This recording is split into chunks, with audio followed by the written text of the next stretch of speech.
तो आज के इस वीडियो में हम लोग देखने वाले हैं हिंदी लोक भारती पार्ट 4 सिंधु का जल का प्रश्न और उत्तर। तो चलो बच्चों शुरू करते हैं। देखो आपके टेक्स्ट बुक में जो भी प्रश्न दिए गए ना सभी के उत्तर मैं आपको दूंगी, बस आप ध्यान से मेरी बात को सुनते जाइएगा और अपनी टेक्स्ट बुक में चाहिए तो टिक भी करते जाओ, ठीक है ना। सभी क्वेश्चन के आंसर मिलेंगे, इसीलिए टेक्स्ट बुक लेकर के बैठो। तो चलो शुरू करते हैं। यहाँ पे देखो पाठ के आंगन में इसमें पहला प्रश्न है सूचना के अनुसार कृतियां कीजिए। इसमें क है आकृति पूर्ण कीजिए। देखो बच्चों ये जो यहाँ पे आकृति दी गई ना इसे आपको पूर्ण करना है। तो देखिए मैंने इसको पूर्ण किया है, ये दिखाई दे रहा है आपको। प्राकृतिक जल स्रोत बताने थे, तो प्राकृतिक जल स्रोत क्या क्या होते हैं, तो एक तो नदी, दूसरा झरना, फिर तालाब और समुद्र होते हैं कि नहीं, ये सभी प्राकृतिक जल स्रोत ही है। क्योंकि नदी तालाब ये सब हमने बनाया है क्या, नहीं, वो तो भगवान ने बनाया है, यानी वो प्रकृति की देन है ना। ख है इसमें, ये तो क था। अब ख देखिएगा, पूर्ण कीजिए, क्या पूर्ण करना है। देखो पावन जल स्नान करने वालों से नहीं पूछता। जो पावन जल होता है वो स्नान करने वालों से क्या नहीं पूछता है, तो उनकी जात नहीं पूछता, उनका मजहब नहीं पूछता और उनका धर्म नहीं पूछता, है ना। कोई भी आए उस पानी को पिए, उसमें नहाए, कुछ नहीं, है ना। कोई भी आकर के स्नान कर सकता है, कोई रोक टोक नहीं है। प्रश्न नंबर 1 यहाँ पे खत्म होता है। प्रश्न नंबर 2 की तरफ बढ़ेंगे। प्रश्न नंबर 2 है यहाँ पे कि भारत के मानचित्र में अलग अलग राज्यों में बहने वाली नदियों की जानकारी निम्न मुद्दों के आधार पर तालिका में लिखिए। देखो बच्चों भारत का जो हमारा मानचित्र है यानी जो मैप है उसमें आप देखते होंगे नदियाँ रहती होंगी। तो जो भारत के अलग अलग राज्य है उसमें जो बहने वाली नदियाँ हैं उनकी जानकारी आपको लिखनी है, ठीक है ना। तो यहाँ पे अनुक्रमांक रहेगा, यहाँ पे नदी का नाम, यहाँ पे उद्गम स्थल लिखना, फिर राज्य बताना और बांध का नाम भी बताना, ठीक है ना।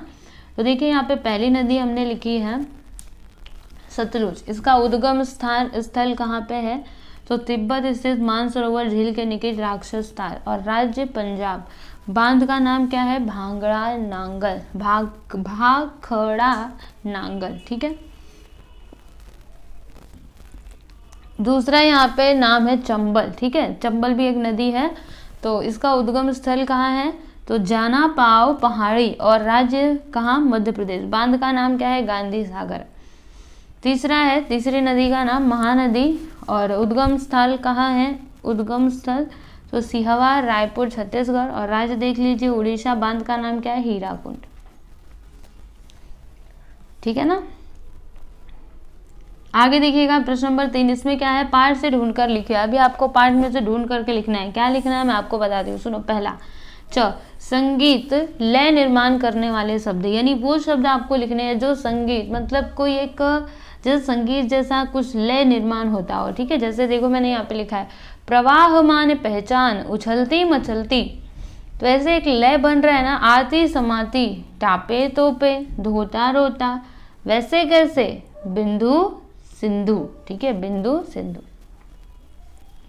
6 है यहाँ पे कि भिन्नार्थक शब्दों के अर्थ लिखिए और ऐसे अन्य शब्द ढूंढिए। क्या करना है बच्चों, आपको भिन्नार्थक जो शब्द होते हैं ना, मतलब एक जो शब्द होते हैं ना उनको आप बोलोगे तो मतलब उनका प्रोनाउंसिएशन सेम होता है, लेकिन उनको लिखने का तरीका और उनका मतलब अलग होता है। जैसे कि यहाँ पे देखो मैंने कुछ शब्द लिखे हुए हैं, मैं आपको पूरा शुरू से लेकर अंत तक बताऊंगी, बस आप देखते जाना। देखो जैसे अली का भौरा, ठीक है, ये अली मतलब भौरा होता है, लेकिन वही ये अली का मतलब क्या होता है, सखा होता है, ठीक है ना।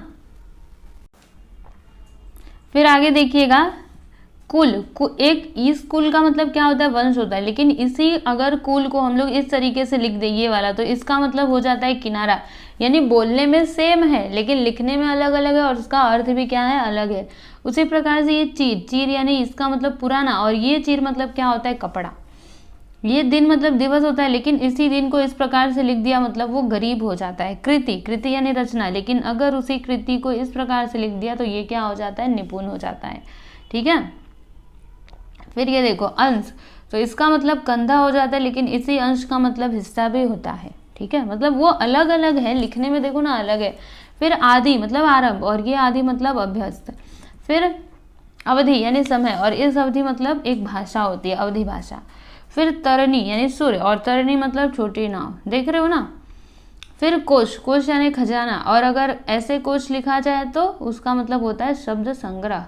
तरी यानी गीलापन, और इस तरी मतलब तरी को अगर इस प्रकार से लिख दो तो इसका मतलब क्या हो जाता है, नाव। समझे?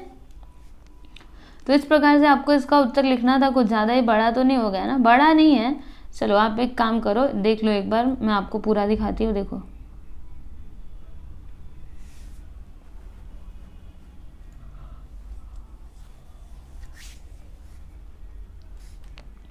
अगला यहाँ पे है पाठ से आगे। इसमें क्या बोला जा रहा है कि नदी जलमार्ग योजना के संदर्भ में अपने विचार लिखिए। यानी जो नदी जल मार्ग योजना है उसके संदर्भ में आप लोगों को अपने विचार लिखने हैं। यानी आपके विचार क्या है वो आप लोगों को लिखना है। ठीक है बच्चों? तो वो आप खुद से भी लिख सकते हो और खुद से नहीं लिखना है तो मैंने इसका उत्तर दिया ही है, आप लोग लिख सकते हो। ये देखो, जल मार्ग योजना होती क्या है, क्या क्या होता है, आपके विचार आपको लिखने हैं। ठीक है ना? तो देखिए हमने लिखा है यहाँ पे पूरा। चलो स्क्रीनशॉट ले लो और फिर आप लोग लिख लेना।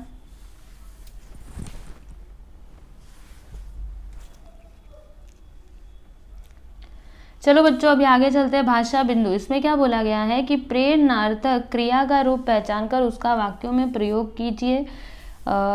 आपको क्या करना है, प्रेरणार्थक क्रिया का रूप पहचाना और फिर उसको वाक्य में प्रयोग करना है। तो देखो यहाँ पे क है, जिसे वहां से जबरन हटाना पड़ता था। तो यहाँ पे प्रेरणार्थक क्रिया हो जाएगा हटाना। ठीक है? ये क्या है, प्रथम प्रेरणार्थक क्रिया है। इसका वाक्य में प्रयोग भी आपको करना है।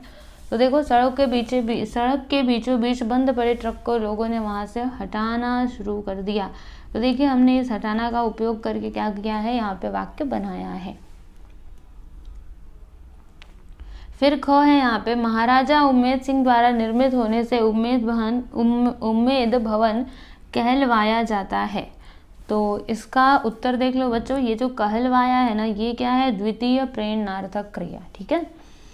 इसका वाक्य देख लो, विद्यालय की प्रार्थना सभा में सभी बच्चों से जय हिंद कहलवाया गया।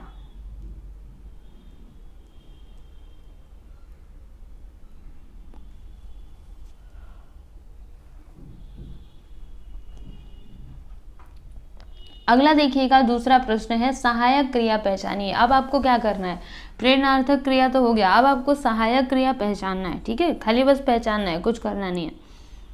तो देखिए यहाँ पे और ज था कि हम मेहरानगढ़ के किले की ओर बढ़ने लगे। यहाँ पे ओर आएगा बच्चों, और ये जो होता है ना ओर, रुको मैं आपको लिख करके बता देती हूँ, एक मिनट। ये और ऐसे होता है, पता है ना आपको, और। ठीक है? तो ये जो लगे है ना, लगे लगना, ठीक है, ये हो जाएगा सहायक क्रिया। ठीक है? फिर 6 यहाँ पे, कांच का कार्य पर्यटकों को आश्चर्यचकित कर देता है। तो क्या आएगा यहाँ पे, देता है, देना, होना।